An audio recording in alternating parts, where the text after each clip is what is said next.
Indtil videre har vi arbejdet meget med børnefamilier, og det har vi efterhånden, synes jeg, fornuftigt styr på, og vi har mange tilbud til børnefamilier. Det er en, der er bare... Jamen, jeg tager den her.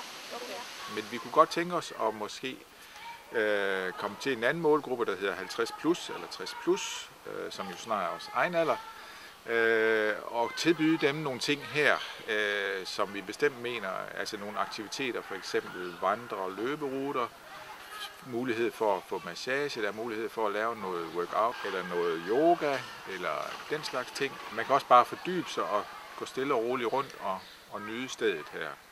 Så det kunne vi godt tænke os at udvikle lidt. Det her sted i sig selv, det har en atmosfære, der gør, at folk de føler, nu landede vi på jorden med begge ben. Og her kan vi kan mærke livet. Både i alt det levende, der er her på stedet, men måske også lidt i os selv. Som kan være svært derinde i byen, hvor alting går så hurtigt. Vi bruger jo omgivelserne rigtig meget.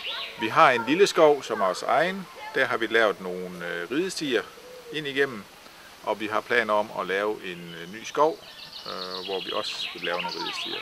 Men allerede nu har vi jo det, vi kalder kirkeskoven, og der er nogle rigtig dejlige stier op, hvor der er afmærket ruter. Vi har 3 forskellige løberuter, 5,5, 7 og 8 km lang, og så har vi en vandresti, der går op langs med os å og op til Hellevad Kirke, og tilbage op i kirkeskoven, og herned tilbage 3 km eller 5 km. Vi har en bålplads, som man kan bruge. Vi har et område, der kan bruges til sportsaktiviteter og en masse hyggekroge, hvor man bare kan sidde.